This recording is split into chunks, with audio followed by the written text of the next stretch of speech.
नमस्कार, बहुत बहुत स्वागत आपका। आप देख रहे जगह 24/7 न्यूज। आपके साथ मैं कुणाल गोस्वामी। रुख बड़ी खबर का कर रहे हैं, जहां पर अमेरिका के राष्ट्रपति डोनाल्ड ट्रंप ने बीती रात एक बड़ा बयान दिया है। आपको बता दें, भारत को मिलने वाली $21 मिलियन की मदद को लेकर डोनाल्ड ट्रंप का बड़ा बयान। डोनाल्ड ट्रंप बोले, भारत के पास बहुत अधिक पैसा है, सबसे ज्यादा टैक्स लगाने वाला देश भी भारत ही है, तो ऐसे में भारत को हम किसी तरह की कोई आर्थिक मदद क्यों दें।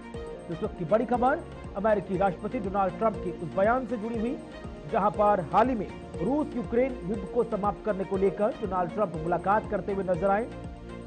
और ट्रंप ने कहा कि जो इस वक्त रूस और यूक्रेन की युद्ध की वजह से बर्बरता वाले हालात हैं, वो उसको रोकना चाहते हैं। डोनाल्ड ट्रंप ने कहा कि हम भारत को $21 मिलियन की मदद क्यों दे रहे हैं, उनके पास बहुत अधिक पैसा है, वो हमारे मामले में दुनिया में सबसे ज्यादा टैक्स लगाने वाले देशों में एक है, हम मुश्किल से वहां पहुंच सकते हैं क्योंकि उनके टैरिफ बहुत ऊंचे हैं। मैं भारत और उनके प्रधानमंत्री के लिए बहुत सम्मान करता हूं, लेकिन मतदाता के लिए $21 मिलियन दे रहा हूं। यूक्रेन में युद्ध खत्म करने को लेकर अमेरिका और रूस के बीच बातचीत पर अमेरिकी राष्ट्रपति डोनाल्ड ट्रंप ने कहा कि रूस कुछ करना चाहता है, वो वहां चल रही बर्बरता को रोकना चाहता है। हर हफ्ते हजारों सैनिक मारे जा रहे हैं, रूसी और यूक्रेनी सैनिकों के अलावा बहुत सारे कोरियाई भी मारे गए हैं। हम इस विश्व युद्ध को समाप्त करना चाहते हैं। ये एक संवेदनशील मुद्दा है और संवेदनहीन युद्ध भी। ऐसा कभी नहीं होना चाहिए था। मैं अगर राष्ट्रपति होता उस समय तो ऐसा कभी नहीं होने देता। We're giving $21 million to India. They got a lot of money. They're one of the highest taxing countries in the world in terms of us. We can hardly get in there because their tariffs are so high. I have a lot of respect for India. I have a lot of respect for the Prime Minister. He just left, as you know, 2 days ago. But we're giving $21 million for voter turnout. It's voter turnout in India. What about, like, voter turnout here? Oh, we've done that, I guess. We did 500 million, didn't we? It's called the lock boxes. Well, much more confident. They were very good.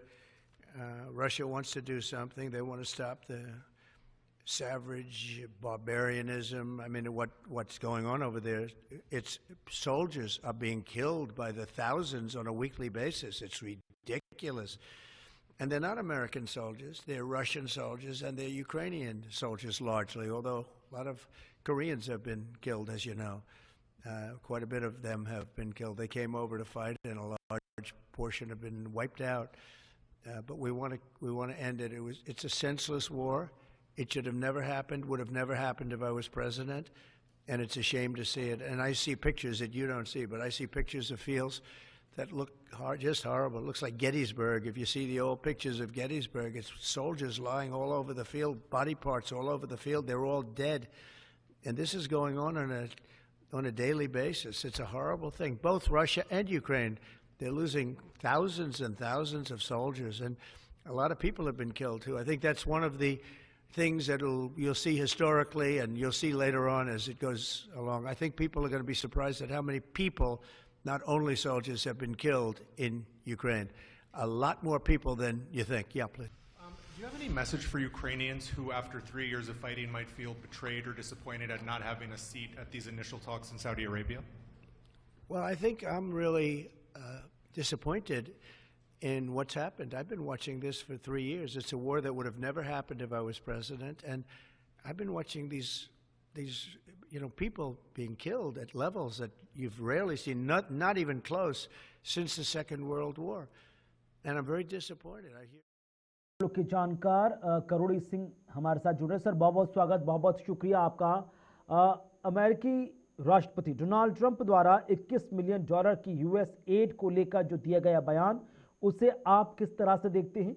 और साथ साथ उन्होंने जो कहा कि international level पर आप देखें तो हिंदुस्तान सबसे ऊपर है, जो टैरिफ के हाई रेट्स रखता है, लिहाजा वहां पर व्यापार करना भी इतना आसान नहीं है। और लगे हाथ उन्होंने रूस यूक्रेन युद्ध को लेकर भी अपना बयान, अपनी सरकार का स्टैंड क्लियर किया। देखिए कुणाल, दो अलग अलग बातें हैं। ये कि यूक्रेन को लेके, एक भारत को लेके। ट्रंप का जिस तरह का दृष्टिकोण है, वो ये है कि वो ट्रांजैक्शनल हैं, रेसिप्रोसिटी में भरोसा करते हैं। आप हमारे लिए कुछ करते हो, हम आपके लिए करेंगे, केवल हम आपके लिए करते रहें, ये क्यों करें? तो जो अमेरिका की परंपरागत नीति थी वो ये थी कि दुनिया में प्रजातंत्र को, मानव अधिकारों को प्रमोट करने का काम करें और उससे अमेरिका का प्रभाव बढ़ेगा। तो इस तरह की जो नीति थी, प्रजातंत्र, मानव अधिकार और रूल ऑफ लॉ, तो वो ये कह रहे हैं कि हमारा प्रमोट करने के क्या जरूरत है, अपने आप प्रमोट होंगे, हम अपना पैसा खर्च क्यों करें? तो जो 21 मिलियन डॉलर की बात कर रहे हैं ये केवल भारत के लिए है, बाकी दूसरे देशों के लिए भी बहुत कुछ पैसा दे रहे थे। वो दे रहे थे यूएस एड के through, US agency for international development.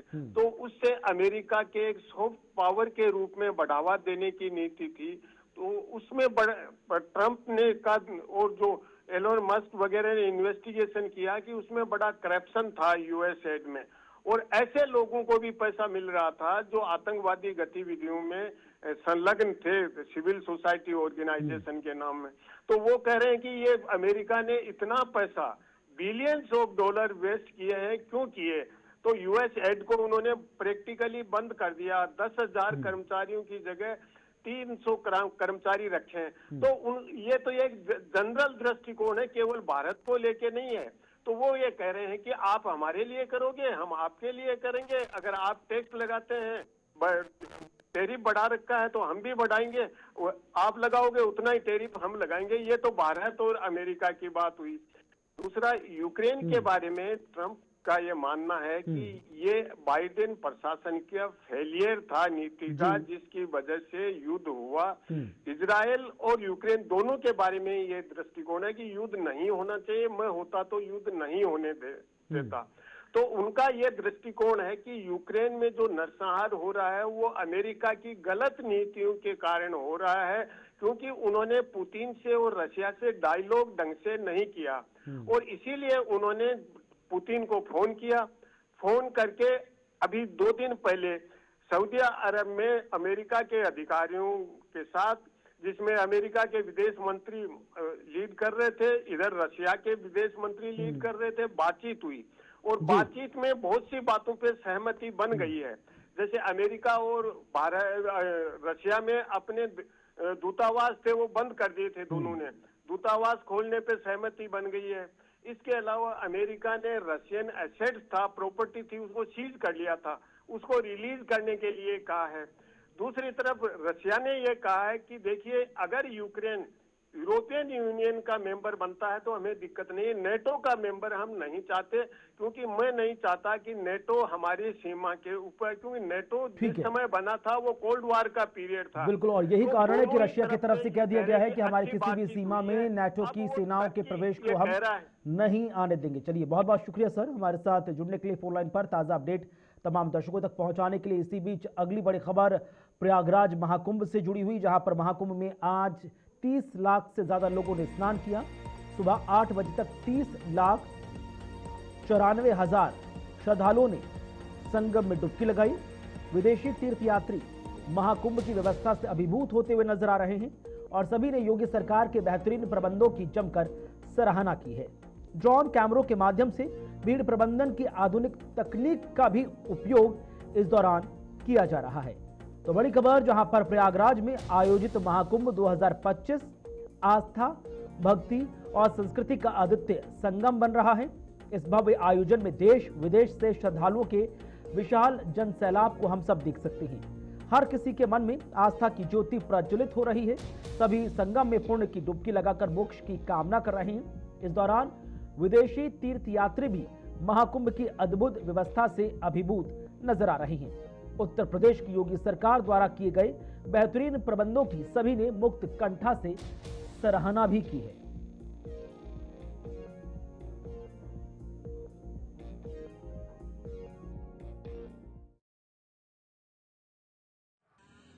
I'm Emma and I'm from the UK, and so this was my first time at the Kumbh Mela, not first time in India, and I was here to be part of the Bird Festival, which actually ended up being a really good combination of the faith and of the conservation, which seemed to be a good message.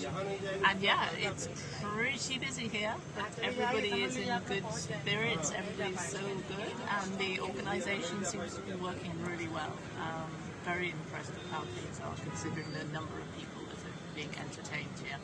Hi, that's Bhavina Anand. We came day before for the Kumbh Mela, and I think it was one of the most amazing experience of my life.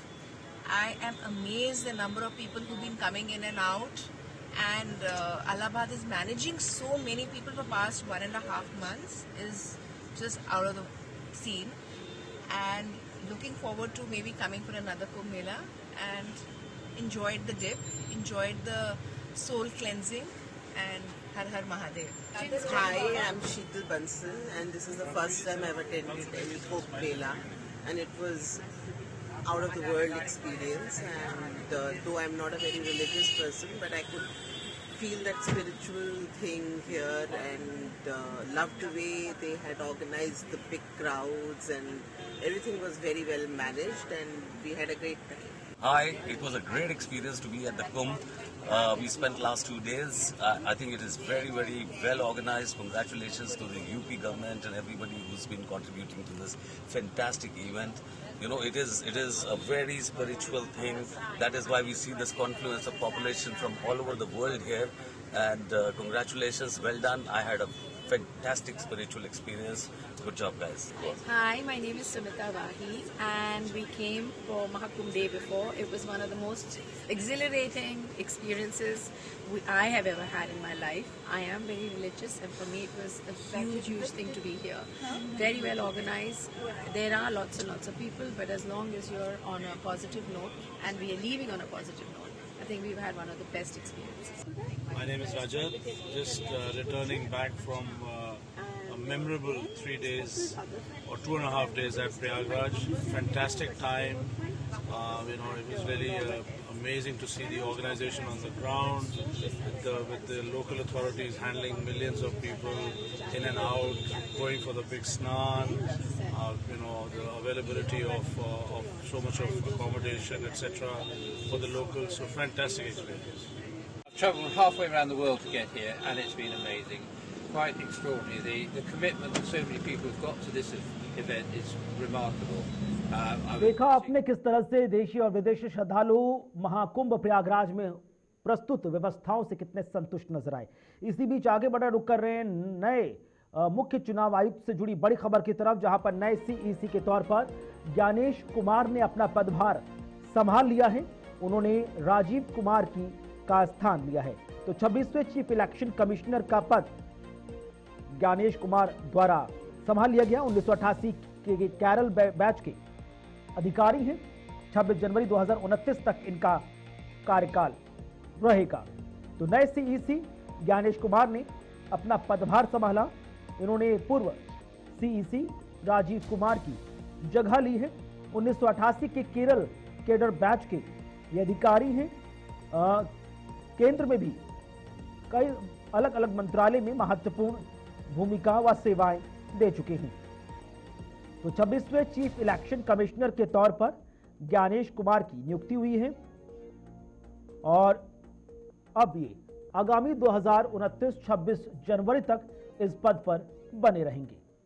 Tabish कमाल इस वक्त हमारे साथ जुड़े। ताबिश, जानकारी साझा कीजिए। बीते दिन पीएम नरेंद्र मोदी, गृह मंत्री अमित शाह और साथ ही साथ कांग्रेस नेता राहुल गांधी के नेतृत्व में ज्ञानेश कुमार के नाम का ऐलान हुआ था बीते दिनों, और आज उन्होंने आखिरकार अपना पदभार संभाल लिया।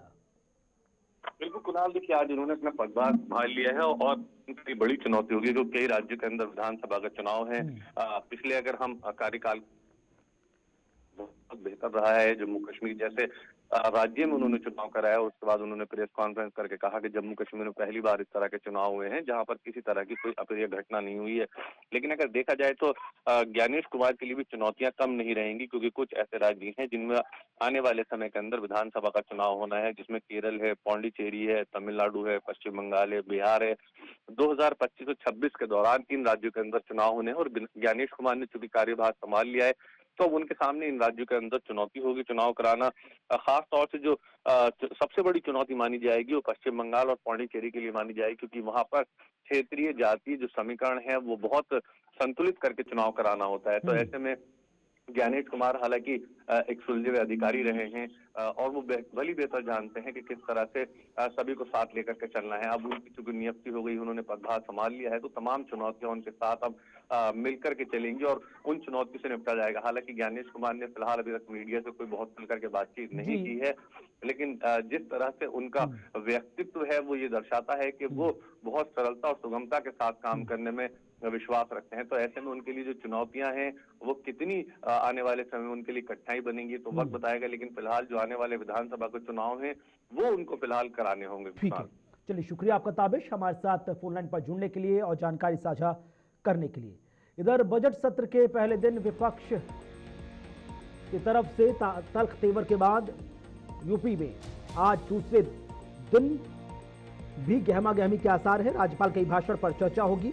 आज यूपी विधानसभा बजट सत्र का दूसरा दिन, आज भी हंगामे के आसार। कल 20 फरवरी को बजट पेश किया जाएगा। तो 8 लाख करोड़ से ज्यादा का बजट यूपी के समग्र चौमुखी विकास के मद्देनजर योगी सरकार कल पेश करने जा रही है। लेकिन उससे पहले आज राज्यपाल आनंदीबेन पटेल द्वारा बीते दिन दिए गए अभिभाषण पर चर्चा होगी। अभिभाषण को लेकर समाजवादी पार्टी ने जो प्रदर्शन किया उस पर सत्ता में मौजूद भारतीय जनता पार्टी के तमाम दिग्गज आला नेता नाराज नजर आ रहे हैं, क्योंकि ना सिर्फ अति संवेदनशीलता का परिचय उस दौरान दिया गया, बल्कि ऐसे कई मौके आए जब राज्यपाल आनंदीबेन पटेल अपने अभिभाषण के दौरान असहज नजर आईं।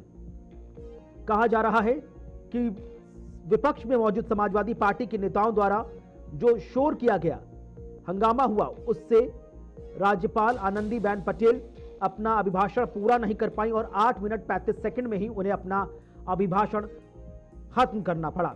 जिसके बाद सवाल उठे कि क्या अन्य दिनों के मुकाबले इस दिन को छोड़ा जा सकता था? क्या अभिभाषण के दौरान समाजवादी पार्टी के विधायकों द्वारा जो प्रदर्शन हुआ, नारेबाजी हुई, उसको अति संवेदनशीलता के तौर पर क्यों ना देखा जाए? जबकि नेता विपक्ष माता प्रसाद पांडे का साफ तौर पर कहना है कि वो जो आंकड़े पढ़ रही थी उससे वो खुद दुखी थी और जानबूझकर उन्होंने जो अभिभाषण था वो बीच में ही रोका। इधर बजट सत्र के पहले दिन विपक्ष ने सदन के अंदर अभिभाषण के दौरान हंगामा काटा। इस हंगामे पर मुख्यमंत्री पुष्कर सिंह धामी ने विपक्ष को खरी खोटी सुनाई। सीएम धामी ने कहा कि विपक्ष के लोग लगातार मांग कर रहे हैं कि इस सत्र की अवधि बढ़ाई जाए, लेकिन मैं विपक्ष के लोगों से कहना चाहता हूं कि जो अवधि रखी गई है उसको ही वो सही तरीके से नहीं चलने दे रहे, तो अवधि बढ़ाने से क्या फायदा।